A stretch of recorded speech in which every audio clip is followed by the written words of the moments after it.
Assalamualaikum warahmatullahi wabarakatuh. Perkenalkan, saya Indah Ainat Nur, NPM 1042205 dari kelas A22 akuntansi. Sekarang saya akan menjelaskan tentang materi sistem transaksi digital dan finansial teknologi. Finansial teknologi atau fintech merupakan inovasi dalam sektor jasa keuangan yang sedang berkembang pesat di Indonesia dalam beberapa tahun terakhir.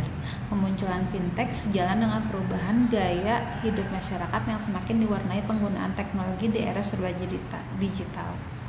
Fintech dianggap telah membantu meningkatkan efisiensi serta hemat biaya dalam transaksi jual beli dan sistem pembayaran, tapi tetap menjaga efektivitasnya. Finansial teknologi atau fintech yang biasa disingkat fintech adalah perusahaan menggabungkan layanan jasa keuangan dengan teknologi. Keberadaan fintech telah mengubah model bisnis dari yang awalnya konvensional menjadi lebih modern.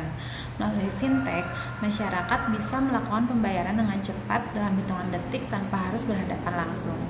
Sejak diluncurkan pertama kali pada 2016, industri fintech tumbuh pesat. Industri ini juga berperan penting dalam ekonomi Indonesia. Menurut Otoritas Jasa Keuangan atau OJK, sektor ini mengalami peningkatan signifikan dalam penyaluran pendanaan baik kepada masyarakat umum maupun kepada usaha mikro, kecil, dan menengah atau UMKM. Sejarah fintech. Itu ada yang pertama, fintech 1.0. Awal mula fintech adalah tahun 1866 saat kabel telegraf transatlantik pertama kali dipasang. Kabel ini memungkinkan adanya globalisasi sejak tahun 1866 hingga 1913. 5 tahun setelahnya, pada tahun 1918, muncul sistem pengiriman uang elektronik bernama Fedwire. Tahun 1950-an terjadi perubahan besar pengiriman uang dengan munculnya kartu kredit. Kemudian ada fintech 2.0.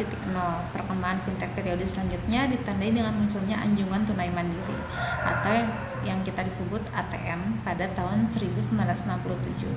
Perkembangan fintech juga ditandai dengan perkembangan internet dan komputer. Karena berkembangnya internet, e-commerce mulai banyak bermunculan di tahun 90-an. Selain itu, mulai muncul banyak layanan internet banking dan situs penjualan saham online. Era ini berhenti saat terjadi krisis ekonomi pada tahun 2008. Kemudian selanjutnya ada fintech 3.0. Setelah tahun 2008, perkembangan fintech masuk ke masa selanjutnya. Sejak krisis ekonomi tahun 2008, banyak orang yang tidak percaya pada perbankan tradisional. Setelah ini dimanfaatkan oleh banyak orang untuk menciptakan startup jasa layanan keuangan seperti jasa pembayaran online, crowdfunding, pinjaman online, dan lain-lain. Pada tahun 2009 juga muncul Bitcoin sebagai alternatif investasi.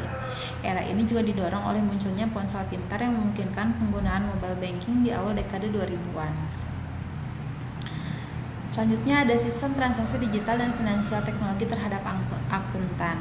Fintech menyediakan platform teknologi yang memungkinkan pelaku ekonomi syariah untuk melakukan transaksi keuangan secara digital dengan lebih efisien dan efektif.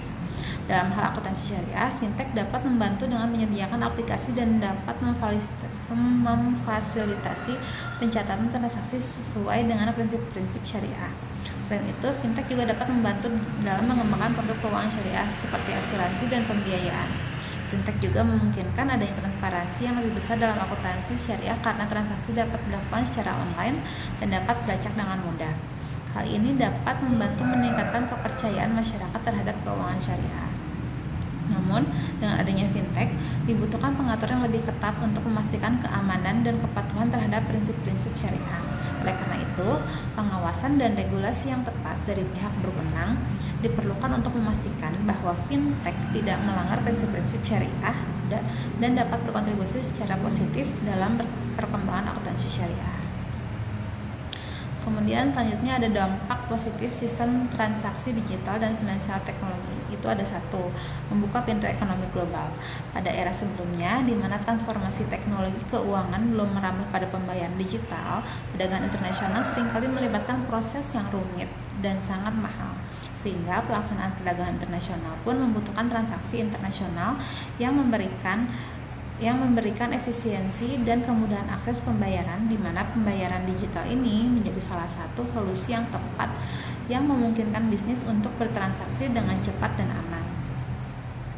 Kemudian yang kedua ada inklusi keuangan untuk semua. Di banyak negara berkembang di mana akses terhadap layanan keuangan masih terbatas, fintech membawa layanan keuangan ke daerah-daerah terpencil. Layanan ini memberikan akses terhadap rekening bank, kredit mikro, dan asuransi kepada masyarakat yang sebelumnya tidak memiliki akses terhadap layanan tersebut. Inklusi keuangan memberikan masyarakat yang biasanya terpinggirkan akses terhadap alat yang mengelola uang mereka dengan bijak, mengurangi kesenjangan ekonomi, dan mengakhiri kemiskinan. Kemudian yang ketiga ada inovasi dan pertumbuhan bisnis. Teknologi keuangan juga memicu gelombang inovasi dalam produk keuangan, layanan peer-to-peer atau P2P, lending, mata uang kripto, dan investasi robo-advisor merupakan contoh inovasi yang muncul berkat perkembangan fintech. Inovasi ini akan memberikan konsumen lebih banyak pilihan dalam mengelola keuangannya, sekaligus memastikan persaingan yang sehat antara penyedia jasa keuangan yang pada akhirnya menghasilkan produk yang lebih baik dan terjangkau bagi konsumen. Selain ada dampak positif, pasti juga ada dampak negatifnya. Dan dampak negatif dari sistem transaksi digital dan financial teknologi itu lebih boros. Hadirnya cashless society membuat kamu semakin jarang menyimpan uang dalam bentuk fisik. Ketika kamu melakukan transaksi menggunakan uang fisik, kamu akan tahu jumlah serta sisa uang yang kamu punya. Namun, jika kamu menggunakan metode cashless, walau kamu tahu sudah mengeluarkan uang, tetapi transaksi tersebut tidak terjadi secara fisik. Hal ini mengakibatkan berkurangnya kesadaran sehingga akan munculnya kecenderungan untuk terus menghabiskan uang dan akhirnya berujung pada pemborosan. Kemudian yang kedua ada rentan alami cybercrime. Pada metode cashless akan ada cybercrime yang bisa mengancam finansial kamu. Mereka bisa dengan mudah meretas beberapa instrumen pendukung metode cashless. Contohnya adalah praktik skimming, yaitu sebuah kejahatan perbankan dengan cara mencuri data kartu debit atau kartu kredit untuk menarik dana di rekening. Kemudian yang ketiga ada perlu pemahaman teknologi. Faktor lainnya yang juga menghambat adalah persoalan kemampuan dari masyarakatnya. Tidak jarang alat transaksi non tunainya sudah tersedia, tetapi orang-orang tidak tahu cara mengoperasikannya karena metode cashless. Basis pada sistem elektronik, pengguna perlu memiliki pemahaman yang cukup mengenai teknologi dan pemakaiannya. Sistem cashless menuntut penggunanya untuk dapat berinteraksi dan menggunakan perangkat elektronik baik berupa mesin ATM, mesin edisi, maupun smartphone. Kemudian terakhir ada menimbulkan hutang. Dampak negatif yang terakhir dari munculnya cashless society adalah menimbulkan hutang. Namun timbulnya hutang dari fenomena ini disebabkan dari tingkah laku pengguna itu sendiri. Jika kamu pengguna fenomena cashless society dan menggunakan kartu kredit, kamu harus berhati-hati karena penggunaan kartu kredit bisa menyebabkan kamu secara tidak sadar akan bertransaksi terus-menerus tanpa harus mengurangi uang yang saat ini kamu punya. Sekian pembahasan materi dari saya. Terima kasih.